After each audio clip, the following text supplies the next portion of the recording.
Bom saber, né? Ter reforçado essa palavra cantada agora de como Deus nos fortalece.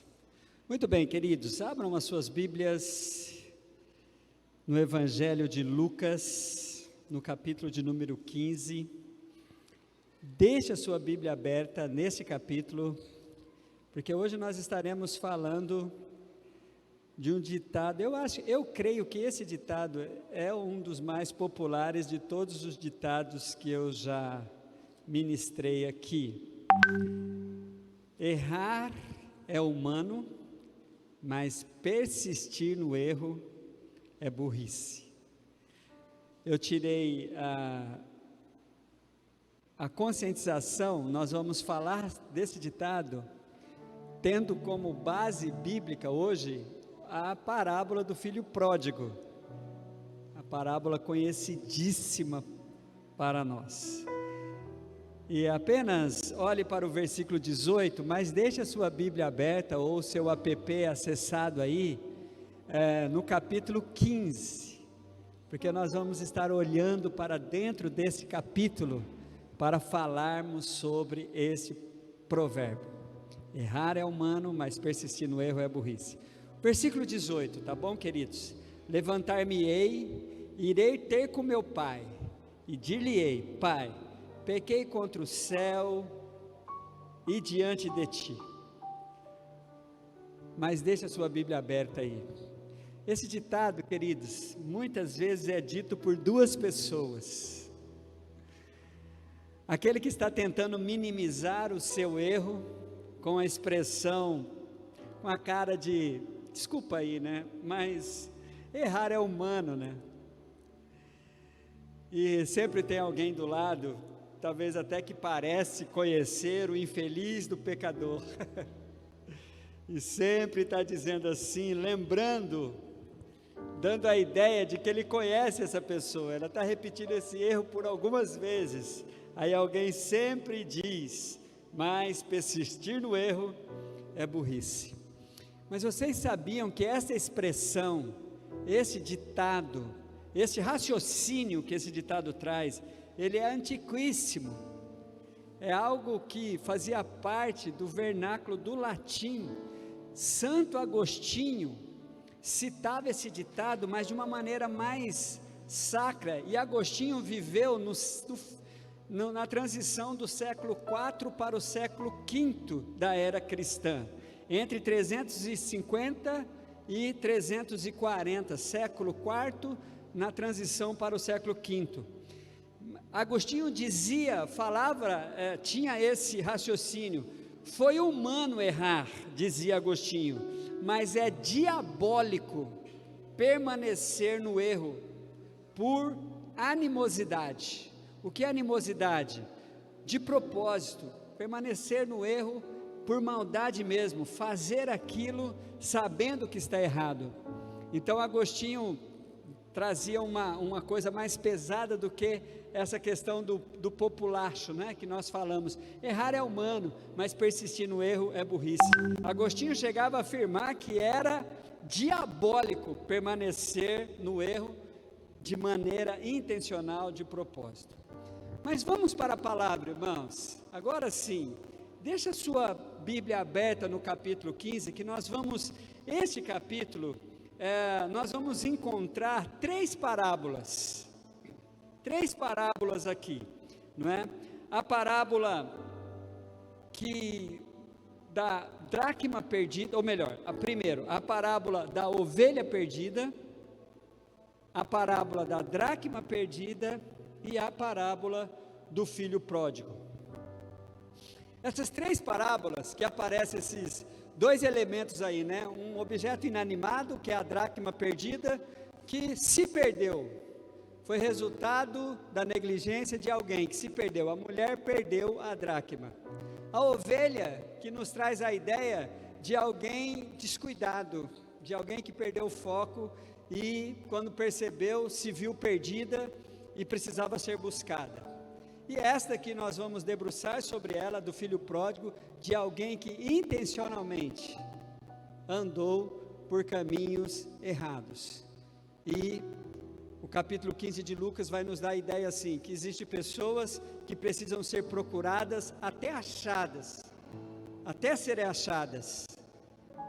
O exemplo da dracma, existem pessoas que precisam ser carregadas, não é, do lugar que estava para o meio do rebanho. Existem aquelas pessoas que precisam ser recebidas com amor e com carinho, quando elas decidem voltar. E essas 3 parábolas Jesus contou, tentando explicar, deixando bem claro o seu procedimento, porque ele estava sendo criticado. Olhe para os versículos 1, 2 e 3 de Lucas 15, que a Bíblia vai dizer assim: ora, chegavam-se a ele todos os publicanos e pecadores para o ouvir, e os fariseus e os escribas murmuravam dizendo: ele recebe pecadores e come com eles. Então lhe propôs estas parábolas. Esta parábola, aí ele conta 3 parábolas. A ovelha perdida nos dá a ideia de que eu já disse: inocência, perda de foco, descuido. Mas tem um negócio legal nas 3 parábolas, irmãos, é que todas Jesus fala que há muita alegria, muita festa na restauração, no achar da ovelha, no achar da dracma e na volta do filho. Mas vamos olhar para o ditado e olhar para dentro da realidade provocada pelo filho pródigo. Vocês sabem que a palavra pródigo não tem nada a ver com aquele que volta. Pródigo quer dizer gastador. A palavra pródigo, o significado dela é aquele que gasta, desperdiçando. Por isso é que quando fala filho pródigo, é o filho gastador. E a Bíblia então vai nos contar essa parábola, a partir do versículo de número 11, para que nós pensamos então sobre o errar é humano. Olhe para o versículo de número 11. Certo homem tinha 2 filhos, o mais moço dele disse ao pai: dá-me a parte dos bens que me toca. Repartir-lhe, pois, os seus haveres.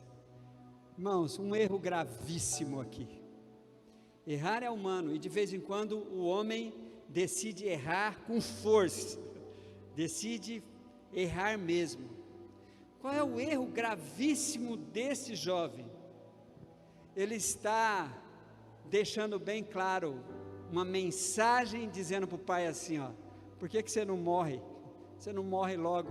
Um jovem que queria o seu pai morto, porque a herança só é para ser dada depois da morte do pai, não é? Mas esse jovem está deixando bem claro assim: pai, morra. Gente, vocês sabiam por que esse erro é tão gravíssimo assim? Porque a relação de pai e filho, a relação do filho com seus pais, e especialmente com o pai, ela determina a qualidade e a quantidade, a qualidade e a longevidade da vida de um ser humano.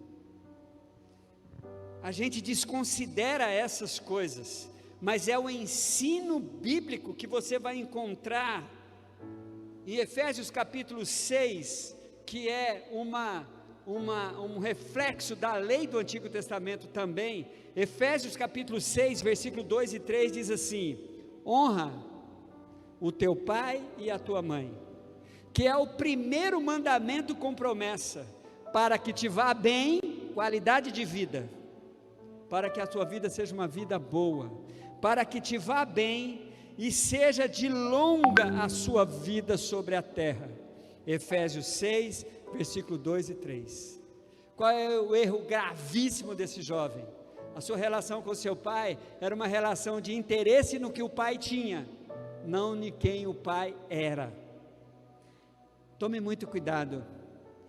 Errar é humano, ter problemas com pai e mãe é humano. A gente não tem um período das crises, de choques de geração, ou então pensamentos, essas coisas todas. Mas por favor, traga o princípio da palavra de Deus na relação com seus pais. Você não escolheu os pais, e nem Deus queria que você escolhesse, mas existe um princípio na relação entre vocês e eles. Honra teu pai e tua mãe. Isso vai trazer qualidade e longevidade, tempo e qualidade de vida, diz a palavra de Deus. Se fôssemos humanizar essa parábola, vendo esse pai como um pai humano, há um erro aqui no pai. Se apenas olhássemos para ele como um pai humano, o pai que não sabe dizer não, errar é humano. Aquele pai poderia dizer: não, eu não morri ainda.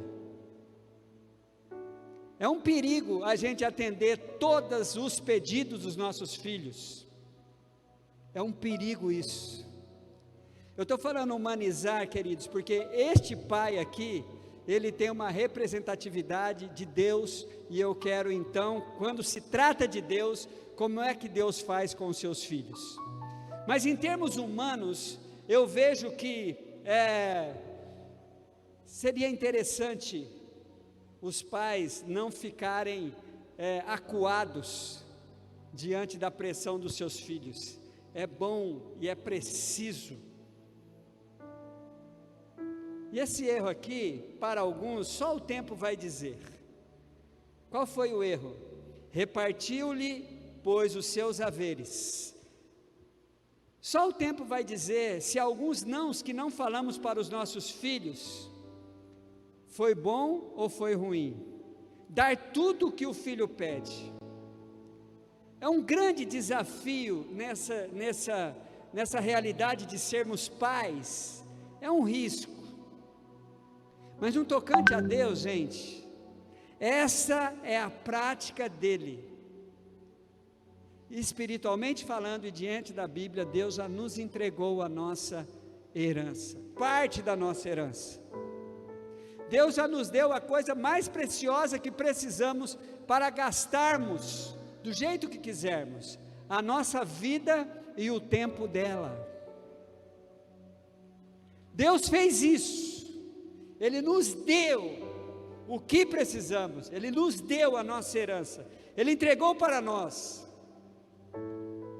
Ele entregou tudo o que Ele tinha para nós, Ele entregou Jesus para nós, e junto com Jesus, Ele entrega também a nossa vida, e cada um faz com Cristo e com a vida que tem, o que quiser. Você pode acertar e pode errar nessa relação. Por isso, que dizer tudo, que dizer sim, que atender todas as expectativas dos filhos, pode ser um erro, mas pode não ser. Tem filho que aproveita bem ter um pai bondoso, um pai que supre, pai e mãe que supre, e aproveita essa oportunidade. Mas tem filho que faz como o filho gastador aqui, gasta a sua vida, gasta os seus recursos com aquilo que vai só expô-lo a uma situação demoníaca, a uma situação de derrota, a uma situação de destruição.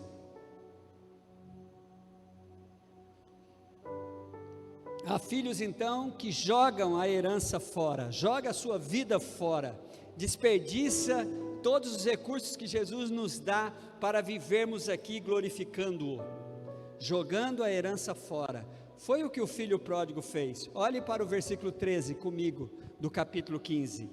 Poucos dias depois, o filho mais moço, ajuntando tudo, partiu para um país distante e ali desperdiçou os seus bens, vivendo dissolutamente, errando, demonstrando toda a sua humanidade aqui, que é uma especialidade nossa, gente, errar. Como nós erramos. Eu sei disso, os erros fazem até parte do nosso processo de crescimento, não é? A gente erra, mas procurando acertar. Algumas vezes nós somos sábios o suficiente para aprendermos com os erros dos outros, mas a maioria das vezes a gente precisa errar também para aprender e acertar. Quais são as consequências? Todo erro tem a sua consequência. É um resultado da lei da física, ação e reação. Se você agiu, vai ter uma reação sobre as suas ações. Olhando para o texto, a gente encontra as consequências. Versículo 14: e havendo ele dissipado tudo, houve naquela terra uma grande fome, e começou a passar necessidades. Então foi encontrar-se a versículo 15, então foi encontrar-se a um dos cidadãos daquele país, o qual mandou para os seus campos apacentar porcos, e desejava encher o estômago com as alfarrobas que os porcos comiam, e ninguém lhe dava nada. Nós temos aqui as consequências. Para este jovem, irmãos, olha aqui para mim, houve um fundo de poço. Nem todos precisam chegar ao fundo do poço. Alguns, no seu processo de erro e consequência, em determinado momento, não chegou ainda no fundo do poço. No caso desse jovem, ele precisou chegar ao fundo do poço, e o fundo do poço está ligado com essa realidade que ele se encontrou. Se tratando dos judeus, um judeu cuidando de porcos, um animal maldito para os judeus, e ainda desejar comer o que os porcos comiam, isso é o fundo do poço. Alguns precisam chegar lá, alguns precisam quase morrer, alguns precisam de situações em que não tem mais para onde descer. Outros não,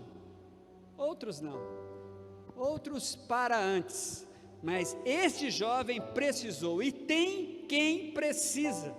E aqui está ele, se encontrando em um país distante, onde houve uma crise, e agora nós vivemos nisso, numa crise mundial, onde houve uma crise, e ele ali estava naquela situação de fundo de poço, trabalhando com porcos, como judeu que era, e ainda desejando comer a comida dos porcos. Errar, irmãos, é humano. Agora, persistir no erro é burrice. A gente encontra que, ou então, como disse Agostinho, é diabólico você fazer de uma vida errônea, de uma vida errada, o seu projeto de vida. Aí é diabólico. O ditado popular ameniza um pouco e fala que é só burrice.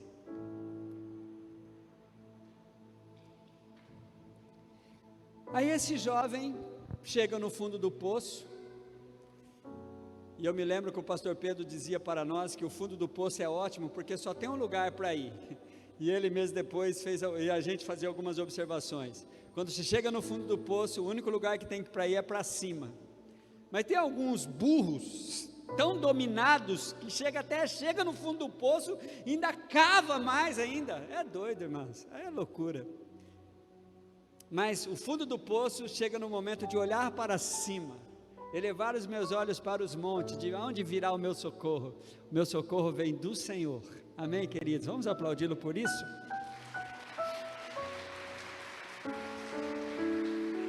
Esse jovem então chega no fundo do poço, e aí ele não é burro, ele olha para cima. Acompanhe comigo, por favor, queridos. Versículo de número 17, um versículo antes daquele que nós separamos. Caindo, porém, em si, disse: quantos empregados do meu pai têm abundância de pão, e eu aqui pereço de fome? Levantar-me-ei e irei ter com meu pai, e dir-lhe-ei: pai, pequei contra o céu e diante de ti. Versículo 19, já não sou digno de ser chamado teu filho, trata-me como um dos teus empregados. Deixa eu chamar a atenção para vocês aqui de um detalhe. O erro no conceito do erro. O que é isso, pastor? Cuidado, quando você quer parar de errar, se acumular outros erros. Sabe qual foi o erro desse jovem? O autocastigo. Escolher o castigo para si. Então ele está cometendo um erro no conceito do erro. se autocastigar, deixe isso com o Pai, deixe isso com quem você está devendo, deixe isso com a justiça, deixe isso com Deus. Não vá você tentar se castigar por conta dos erros do seu coração. Você pode exagerar na dose ou você pode ser muito brando consigo mesmo. Deixe com Deus, deixe com quem você ofendeu. Não tente se autocastigar. Não tente, não queira ser Deus na sua vida. O erro desse jovem foi ele mesmo escolher o seu castigo. E ele foi decorando na estrada. Quando cair, vou chegar para o meu pai e dizer: Pai, pequei contra os céus e pequei contra ti, não sou digno de ser chamado seu filho, faça-me como um dos seus empregados. Então, queridos, esse aqui é um erro perigoso. Você escolheu o castigo. Confesse, restaure, acerte com Deus e deixe com Ele. Eu espero que você esteja entendendo isso, porque tem algumas pessoas que escolhem o castigo e começam a se castigar. Deixe com Deus. Eu mereço isso, eu mereço aquilo. Aí faz coisas até chega a se automutilar. Alguns chegam a um absurdo do suicídio, ou então de outras coisas, vai se castigar de outra forma. Não, deixa com Deus, Ele sabe fazer isso sob medida.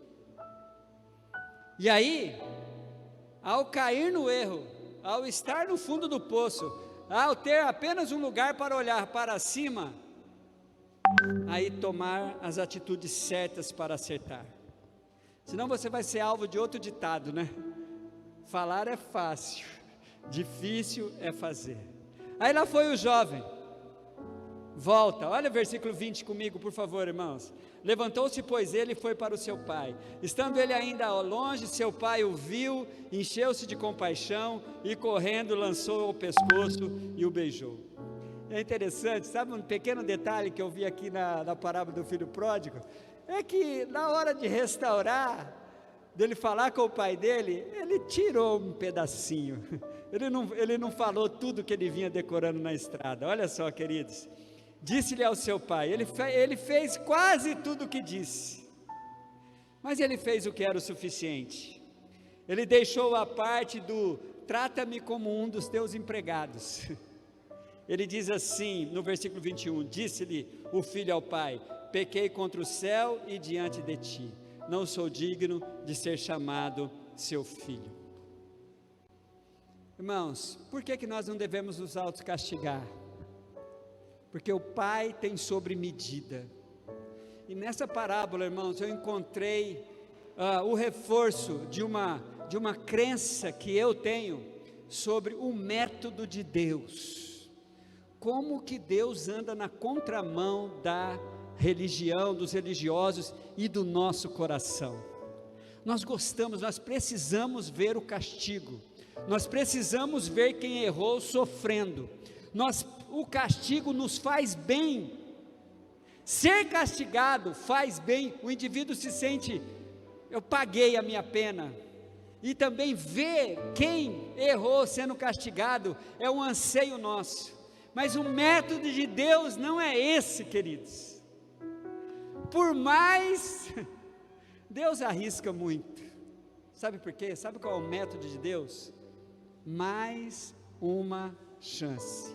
O método de Deus é nos amar de tal maneira, que Ele vai nos constranger com o seu amor, com este alvo, eu vou estar sempre te dando uma chance para você acertar. O mundo já vai te castigar, você já vai se castigar, o seu grupo, se não tiver o amor de Deus, já vai te castigar. Agora, a parte do Pai, parte de Deus, é a especialidade do Pai, e Ele capacita os pais para isso, dar o que o indivíduo está precisando, para que ele seja completamente restaurado, porque o erro, irmãos, é imutável, não dá mais para consertar o passado, mas quem errou tem conserto. Não se muda o passado, mas se muda quem não soube se viver, quem errou. Por isso é que nós temos um desafio, um exercício dentro de nós, atingir o erro e não quem errou, não rotular quem errou. E é interessante que a gente encontra aqui então, o pai dando para aquele infeliz, para aquele humano que erra, como todos nós erramos, o que ele precisava. Olha o que a Bíblia diz: mas o pai disse aos seus servos: trazei depressa melhor roupa, vestilha, ponde um anel no dedo e alparcas no pé. Olha para mim, gente, por favor. Roupa, dignidade. Dignidade. Restaura a dignidade do filho. Anel, autoridade. Poder de ser chamado de novo filho. Autoridade. E nós recebemos, é interessante isso quando nós lembramos de João 12, deu-lhes o poder de serem chamados filhos de Deus. E alparcas ou sandálias, um novo rumo, um projeto, um foco, um ministério, uma direção de Deus. Amém? Então Deus capacita, nos capacita, o pai capacita aquele filho com o que ele precisa, não para ficar olhando para trás, mas para agora, ao ser restaurado, ter a dignidade que ele precisa, a autoridade que ele precisa e o rumo que ele precisa. É maravilhoso demais a gente fazer isso, é maravilhoso demais a gente receber isso. E outra coisa, que é uma especialidade de Deus, nos inundar com a sua alegria. O que aquele pai faz? Um festão, irmãos, festa, muita festa. A Bíblia diz assim: trazei também um bezerro cevado, matai, comamos e nos alegremos. Que tal lembrarmos de Neemias 6,10, quando diz ali que a alegria do Senhor é a nossa força, quando Deus vibra com a nossa restauração, quando Deus está nos chamando anjos para festejar com a nossa restauração, nós somos fortalecidos para permanecer assim. E como é bom, irmãos, ter o prazer de agradar a Deus. Muita festa, olha aqui, muita festa.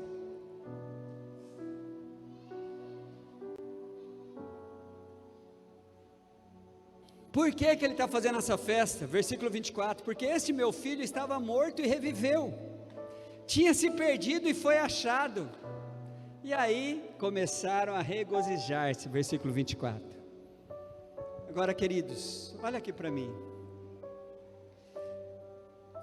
No mundo que a gente vive, tem muitos que estão vivendo o erro e não estão sabendo, porque o padrão de vida que ele tem é um padrão provocado pela sociedade ou então pela religião que ele faz. Ele está cumprindo algumas regras certinhas. E eu quero falar agora do filho que ficou. Ele está vivendo um erro sem saber. E eu vou dizer para vocês, eu quero que muita gente se desperte hoje aqui, você que está em casa também. Você pode correr esse perigo, do perigo desse outro filho, desse pai aqui. Acompanhe comigo, versículo 25. Ora, o seu filho mais velho estava no campo, e quando voltava, ao aproximar-se da casa, ouviu a música e as danças. Versículo 26. E chegando a um dos servos, perguntou-lhe o que era aquilo. Respondeu-lhe este: chegou o teu irmão e teu pai matou o bezerro cevado, porque o recebeu são e salvo. Onde que esse homem, qual é o erro desse jovem? Primeira coisa, irmãos, ele não conversa com o pai, ele vai conversar com o empregado, ele vai perguntar para o empregado. Ele reage errado diante da vontade do pai. ele reage errado diante do perdão do pai, ele reage errado diante do amor do pai, e a gente corre um risco enorme, irmãos, de cair nesse mesmo erro, de acharmos que pessoas que estão sendo tratadas, restauradas, transformadas por Deus, não merecem. Muitas vezes nós estamos nesse erro, sabe por quê? Porque na nossa avaliação, nós estamos fazendo tudo certinho. Ele então reage errado à vontade do pai, começa já perguntando para a pessoa errada, devia ter ido falar com o seu pai direto. Depois, diante da vontade do pai, ele se indigna. Olha o versículo 28, mas ele se indignou e não queria entrar. Esse aqui o pai teve que ir atrás. O outro o pai esperou, já vinha quebrado na emenda, tudo arrebentado. Esse aqui o pai teve que ir atrás, irmãos. E tem algumas pessoas que a gente tem que ir atrás. E começou a insistir com ele. Mas esse filho começa a revelar, e aqui que eu quero que você tome muito cuidado. Ter uma relação de escravo com Deus, sendo que você tem que ser filho dele. Um filho que vivia como escravo, a sua relação com o pai era uma relação de obrigatoriedade. Ele não tinha coragem de fazer uma festa por conta dele. Ele não tinha coragem de chegar lá, pai, vou fazer uma festa com meus amigos aí. O pai, cara, faz a festa, porque Deus é um Deus de festa mesmo. Ele não tinha coragem, irmãos, de festejar com o que tinha. Olha o versículo 29. Ele, porém, respondeu ao pai: eis que há tantos anos eu te sirvo, olha só, irmãos, e nunca transgredi um mandamento. Olha só, queridos, tu contudo nunca me deste um cabrito para eu me regozijar com os meus amigos. E aí ele fala: vindo porém este teu filho, que desperdiçou os teus bens com as meretrizes, mataste-lhe um bezerro cevado. Irmãos, que coisa terrível é isso. E olha aqui para mim, por favor, essa é a realidade de muitos, que na sua relação com Deus é uma relação assim, é uma relação de medo, é uma relação de obrigatoriedade, é uma relação de cumprir tarefas, é uma obrigação de fazer o que é preciso, senão Deus castiga. Eu não posso festejar, eu não posso me alegrar, eu não posso vibrar com tudo que sou, com tudo que tenho, porque eu sou filho do rei, eu sou filho de Deus. Eu posso festejar, eu posso curtir a vida, sem que isso seja de maneira nenhuma uma pessoa errada. Basta que eu tenha a bênção do Pai, e tem muita coisa que Deus abençoa, Ele gosta de ver a gente fazendo. Deus gosta de ver a gente fazendo muitas coisas, e Ele joga fora aqui, irmãos, o que não é para ser jogado. Sabe por quê? Ele deserda no coração dele o seu irmão, vindo porém esse teu filho. Isso acontece muito em relação entre os pais, né? Você viu o que o seu filho fez? Você viu o que a sua filha fez? Nessa hora não é filho do pai, né? É filho só da mãe, ou vice-versa. Esse teu filho, ele quer jogar fora o que não é para ser jogado, e isso é um erro, irmãos, nosso também. Então a gente encontra aqui o filho pródigo errando, o gastador errando, e o econômico, o que fez tudo certinho, errando também. Então tome cuidado. Deus já nos deu tudo para desfrutarmos de tudo, inclusive de festejarmos junto com os anjos a restauração daqueles que não querem mais persistir no erro. Esse jovem devia estar vibrando assim: puxa, meu irmão voltou. Mas Deus faz isso. Olha o versículo 31, queridos. Replicou-lhe o pai: filho, tu sempre está comigo, tudo que eu tenho, tudo que é meu é teu. Você sabia disso? Você sabia disso? Que tudo que é do pai é seu também. Você não precisa ter essa relação errada com Deus, irmãos, é uma relação perigosa. Talvez você cresceu assim, num Deus que castiga, num Deus que só quer ver a sua performance, se você está fazendo tudo certinho. Não, Deus te compreende. Deus, Ele sabe o porquê das coisas na sua vida. E sabe o que Ele quer fazer com você? Se por acaso, de alguma forma você sentir que está vivendo uma situação de erro, sabe o que Ele vai fazer contigo? Ele vai te dar uma roupa nova, Ele vai colocar um anel no seu dedo, e Ele vai dar rumo para a sua vida. E Ele vai convidar os anjos para festejar. Eu gosto do pai porque ele entrega o irmão para o irmão, né? Replicou-lhe o pai, versículo 31. Filho, tu sempre estás comigo e tudo que tem é meu. Era justo, porém, regozijarmos e nos alegrar, porque este teu irmão, toma que o irmão é teu. O irmão é teu, o pecador é teu, quem falhou é teu, é da tua família. Você conhece, você já o amou, você já esteve com ele, você já o compreendeu. Ele está numa situação difícil agora, mas não é hora de julgá-lo, não é hora de condená-lo, não é hora de ficar cobrando o que ele não pode pagar. É hora de nos ajuntarmos e festejarmos junto com os anjos, porque o que estava perdido se achou e voltou para a casa do Pai. Irmãos, é maravilhoso demais quando Deus fala para o filho: o teu irmão. Tem alguns irmãos, queridos, tem pessoas que é tua, não joga fora não, não fique decepcionado não. Tem esse coração de Deus, tem esse coração do Pai. Sabe por quê? Ter o coração do Pai é ser justo. Olha o versículo 32. Era justo, porém, regozijarmos e nos alegrarmos, porque esse teu irmão estava morto e reviveu, tinha se perdido e foi achado. Gente, errar é humano, mas persistir no erro é burrice, é diabólico. Primeira coisa que eu quero chamar a sua atenção: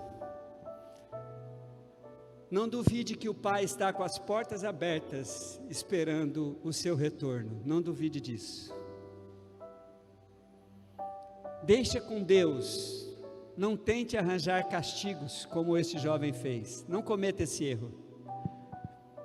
Você que tem vivido uma vida normal, não gastou a sua herança, dilate o seu coração, passe para o lado do Pai. Compreenda quem errou, compreenda quem pisou na bola, compreenda quem gastou a sua herança, compreenda quem não cumpriu a sua expectativa de acerto e erro. Porque quando a gente olha para esse texto, a gente chega com essa predisposição de ver Deus vibrando com a vontade que nós estamos de acertar, e o que precisamos Ele tem para nós: dignidade, autoridade e foco, e rumo e direção. Quem crê nisso, diga amém. Quem crê nisso, diga: eu recebo essa palavra. Quem crê nisso, fique em pé aplaudindo ao Senhor.